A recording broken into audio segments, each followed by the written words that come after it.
Quel est le vocabulaire et quelles sont les propriétés qu'il faut connaître pour commencer à travailler avec les fonctions affines? C'est ce que nous allons apprendre dans cette vidéo que vous retrouverez sur le site monclasseurdemaths.fr.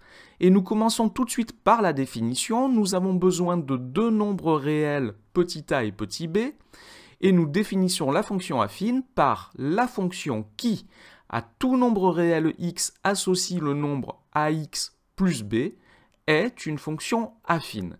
Nous avons donc une fonction f qui à tout x associe ax plus b.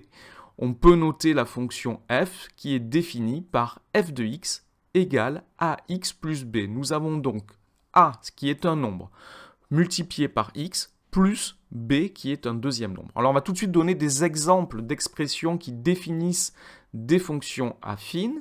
Donc par exemple, la fonction f définie par f de x égale 4x plus 7 est une fonction affine.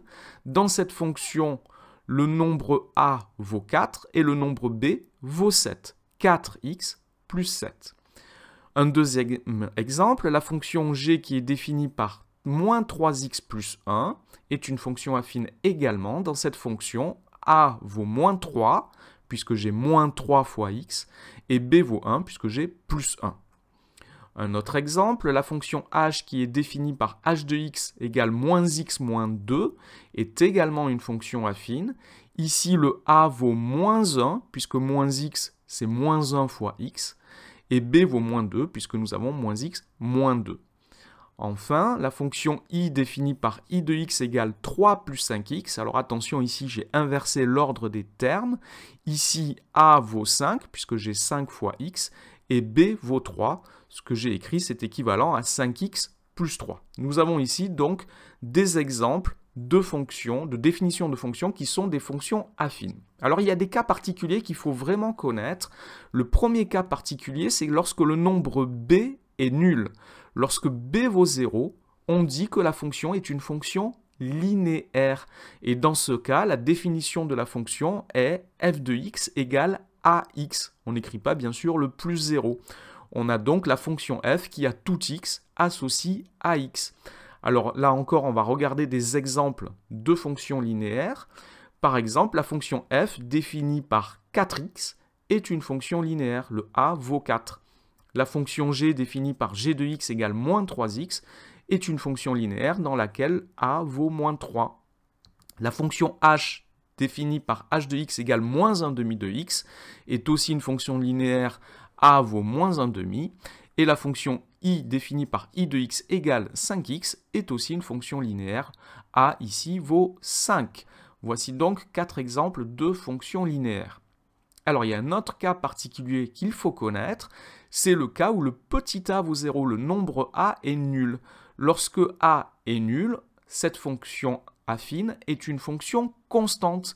Nous avons la forme f de x égale b. Le résultat ici de f de x, je peux donner à x n'importe quelle valeur, le résultat ne dépend pas de x. Quelle que soit la valeur de x, le résultat est égal à b. L'expression de la fonction est donc une fonction f telle que, à tout x, elle associe petit b. Alors des exemples de fonctions constantes, par exemple la fonction f qui à tout x associe 5. Quelle que soit la valeur de x, f de x est toujours égal à 5. La fonction g de x définie par g de x égale moins 3 quarts, là aussi, quelle que soit la valeur de x, g de x est toujours égal à moins 3 quarts. Ou la fonction h définie par h de x égale 0,5, ici, quelle que soit la valeur de x, h de x vaut 0,5. Ce sont donc des fonctions constantes, elles ne dépendent pas de la valeur de x. Alors il faut bien comprendre que les fonctions linéaires et les fonctions constantes sont des cas particuliers de fonctions affines. Ce sont donc toutes les fonctions linéaires et toutes les fonctions constantes sont des fonctions affines.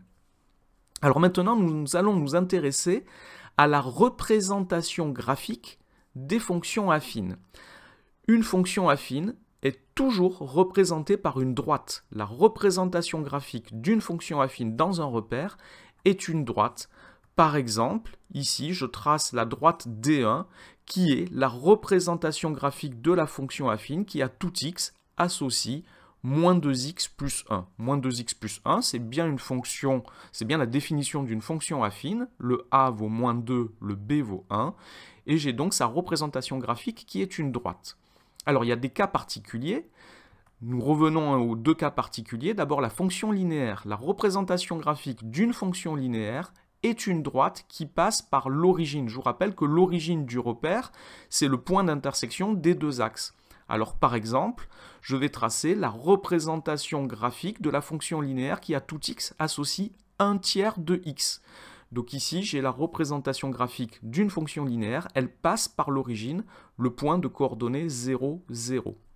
Et le deuxième cas particulier, c'était les fonctions constantes. La représentation graphique d'une fonction constante, c'est une droite, mais c'est une droite horizontale. Alors par exemple, je vais tracer ici la droite D3, qui est la représentation graphique de la fonction constante qui à tout x associe 3, ce qui signifie que l'image de tout nombre x est égale à 3. J'explique en détail dans une autre vidéo comment tracer la représentation graphique d'une fonction affine, y compris dans les cas particuliers d'une fonction linéaire et d'une fonction constante. Je vous encourage donc à regarder cette vidéo. Cette vidéo sur les premières notions sur les fonctions affines est maintenant terminée. Merci de l'avoir regardée. N'oubliez pas de lui donner un j'aime et de vous abonner à la chaîne. Au revoir.